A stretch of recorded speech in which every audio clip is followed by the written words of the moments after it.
Hi, my name's Jamie Dreisen. Thanks for joining us on Gated Canada magazine. Sharon from Manitoba asked a question of me that I'm going to answer in print as well as video. And she asked, what are the lateral exercises and why are they important for our horses? And she has a gaited horse. She'd like to know which one also is going to be the best to do for her horse as a beginner. Lateral exercises can be described as any exercise where the horse is moving forward and to the side at the same time, such as the renvers, the shoulder in, what I might call a counter shoulder in, other people have other names for it, the half pass, and the traverse. These are all slightly different, and I think the reason that these exercises are so important is they allow the horse to gain flexibility, they allow the horse to gain sensitivity, and they allow the horse, most importantly, to gain collection. Collection can be described as an entire movement where the horse's back will round, the hind end will come under, the neck will elevate, and the poll will break. And ideally, that's the whole principle really behind dressage, is getting that kind of collection. It does basically move the hind end more towards the center line, where the horse can be strong, can be stable, and can do more. And that's the main principle behind dressage, is to have that. So in doing these exercises, not just a gaited horse, but all horses will benefit from them in gaining muscularity and physicalness. I think the easiest exercises to start with are going to be the basic shoulder in and also the counter shoulder in. All these exercises, these lateral movements, really have to do with circles. Start at the beginning, finishing circles. So they're directly related to keeping our horses balanced, standing up, working with us and rather than against us, and keeping your horse athletic. But balance is key. Balance is really key. So I'm going to work first with the shoulder in. That's going to be what they call a 3-track movement. And what you should see is the horse moving diagonally, head away from the rail, and we're going to use what I have left of a rail here to show you. And you're going to see your right fore on one track, the left front and the rear hind will make a second track, the middle track. And finally, the left hind is going to actually make the third track. So I'm going to go down and we'll start this so we can see them both going away and coming towards me. Okay, so the first one's going to be the shoulder in. Okay? I'm going to move just along the rail here. I'm going to bend the horse as if I'm going to leave a circle here. My shoulders are going along with the horse's shoulders, but, and most importantly, I'm looking forward in the direction of my travel. Okay? My right fore should be traveling over my front left. I'll go back the other direction now. And I'll shoulder in on the other side. Okay. My head is bent. Okay. You can see pretty clearly the 3 tracks that I'm talking about as I maneuver around the dog that refuses to move. Okay. That would be an example of a shoulder in. The big mistake that most beginners make is that they overbend this head too much. They overbend this. We don't want so much bend. We want it as if you're on a circle. Okay? I'll do it again here. Here I'm straight. I'm shoulder in. My shoulders are with the horse, but my head is pointed forward, looking in the direction that I'm traveling. My hands are light, okay, and easy. And I'm using my inside leg here to help move that horse along. Here again on the other side. Horse is coming in, so that the hind end is really traveling straight. That's the reason why my head is straight, because my head is going along with the travel of the horse.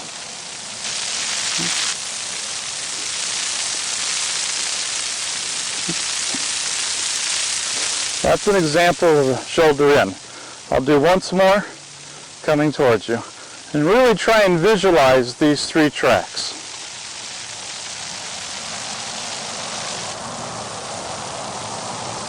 And you can see that right 4 crossing over that left 4. I can even place a hand a little bit close to his neck here to help. And as I turn a circle, you notice that that head is in the exact same place as where it was doing the shoulder in when I'm turning that same circle. Spanky, get out of the way. I have very brave dogs.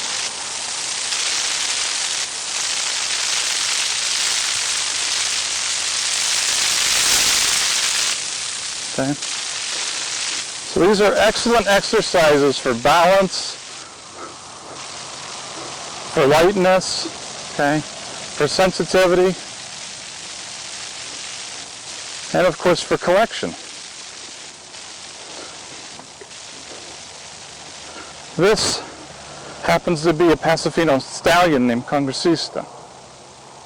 And in this particular breed, we would like a lot of collection, and we like a rapid footfall. Well, we want a very short step, and that's why we're using collection to get that very short step. But because I need a rapid footfall, I really can't have him on the bit. I can't really be hard on the bit, nor should any of your horses be hard on the bit.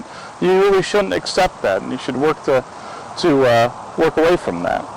Always want to have horses light. I like my horses to be responsive, and so all these exercises presuppose that you've already done this initial work, because this is these shoulder in movements, all these lateral movements are really more high school moves. They're really to a little bit of a more advanced level than the basic horsemanship.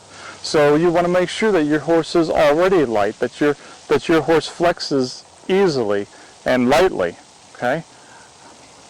And it understands balance and has the basics down before you go to these. If your horse can't do that, then go back and work the basics before you go to these.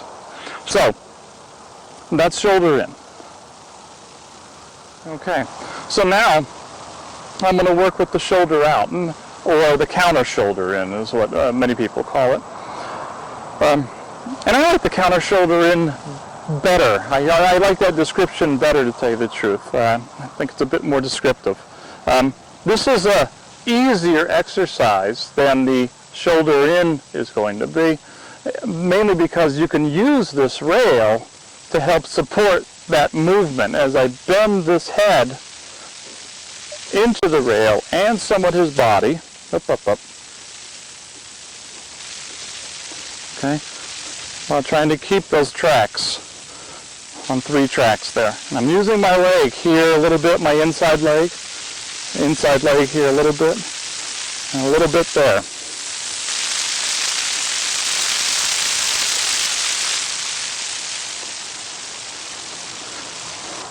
Once again, I'll do it on this side. Now, even though you're really not supposed to use the rail for support, you can, especially when you're starting. So you notice my shoulders are going in this direction that the horse is going. My head is looking in the track that I'm going, and he is on a bend almost as if he would turn a circle.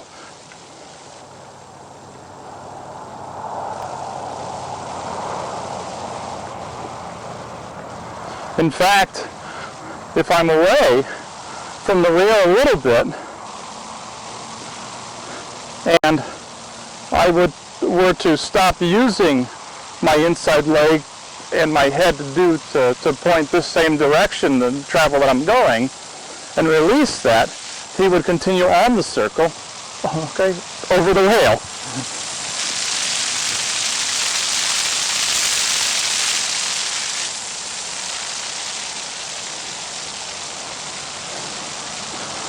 Now, These lateral movements are very useful, especially on the trail. When you have a tree in the way or someone else's horse, the ability to be able to move your horse around obstacles and then move forward easily is paramount. It's very important, because you got to remember that if you have a tree here and there's another horse over here, you have another 2 or 3 foot of horse hanging out the back here. I don't want to have to move my hind end around and take a chance on bumping that tree or bumping that other horse. So being able to move that body around how I want is very important.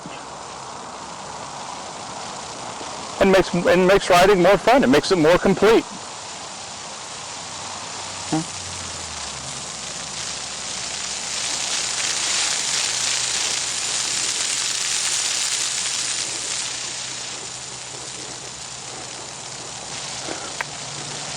And as I start to learn that shoulder in and counter shoulder in, I can start to do other things.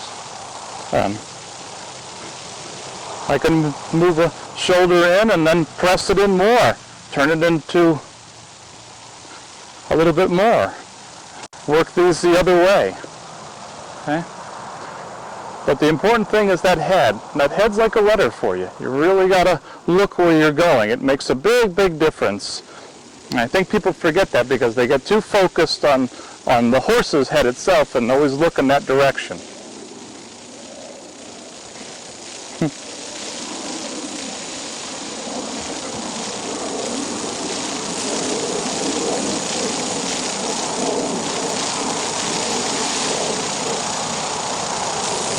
Very nice. Now the whole idea of these lateral movements is to be able to get that collection that I want. Because when I'm doing this counter shoulder in here, I'm really moving this hind end underneath itself, more towards its center line where the horse is balanced and stronger. So that when I want to ask for collection, okay, I can start to ask for more and more collection. Now it's also important not to abuse these exercises. Give the horse a break.